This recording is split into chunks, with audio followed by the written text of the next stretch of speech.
Irish rockers The Script just brought the house down at Avalon, and we're here at their post-concert press conference. Stay with us for insights on their personal life and their roller coaster ride to fame.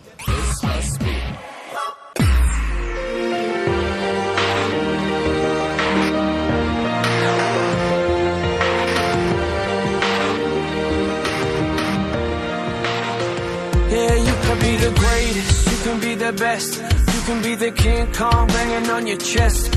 Any memorable moments that you might want to share with us? Any stories? I suppose it's so memorable every time we come back. Everybody's so friendly, so cool. Everybody seems to be extremely open-minded here as well, and the fact that we get embraced for our music is all we've ever wanted. Everywhere we go, we've always said it's music first for us. People here seem to be really passionate about our lyrics and about our songs, and that's the reason why we come here. We follow music, and we prefer to follow music to places that people really appreciate and understand the art that we're doing and making. So Singapore seems to really get it.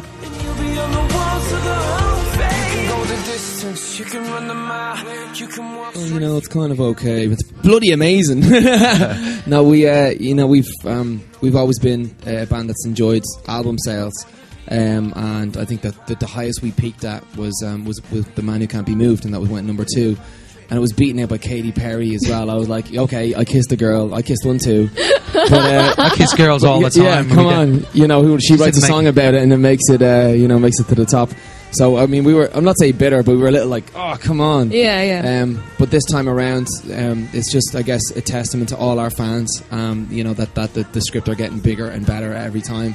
And this single, for us, is just showing us. You know, we didn't know, because you're just putting a song out there. But it's just, as I said, within a few weeks, it had gone number 1 on iTunes, and back in the first in Ireland, then in the UK. Then it started to spread all around Europe, and then we heard that it went number 1 down here in Singapore, and we're just like, oh, we're just over the moon.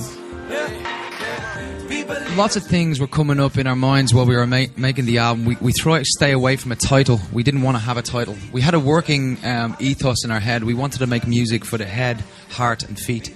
Music you could think about, feel and dance to. And that was the kind of ethos we went through. Oddly enough, as we were doing that, we noticed that was a 3-pronged thing. And then the studio we were in was Studio 3.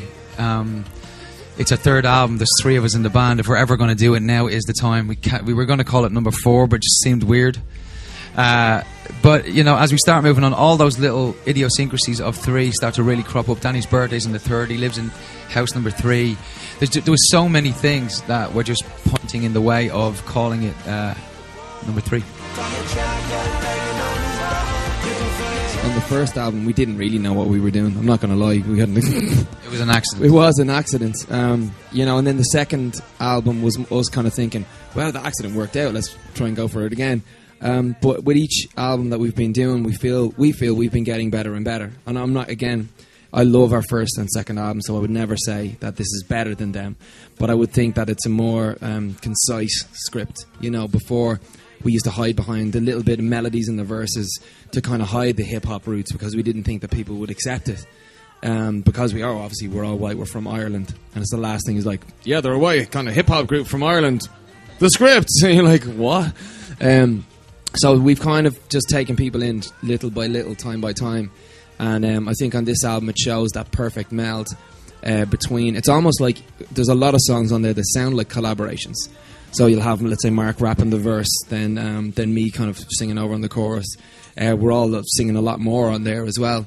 But I just think it's a perfect, you know, meld between us all. We don't have to go too far outside. We did with Will.i.am, but on the rest of the album, it just sounds like a really current, contemporary album that has all the hallmarks of a Script record, but then, you know, has all the, I guess, the balls of a hip-hop track as well. You know, it's something that we've always said that.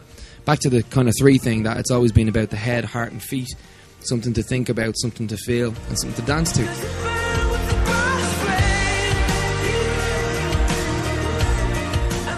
Feels amazing. Always does. You know, that's why we got into music in the first place, was to relieve some of that pain, some of that pent up anger and frustration. And, you know, other people fight people, some people punch people, some people, you know, shoot people, which we do a lot of. Yeah, you know, but so no, a lot of people, take it out in their prospective forms. And we've always chosen music.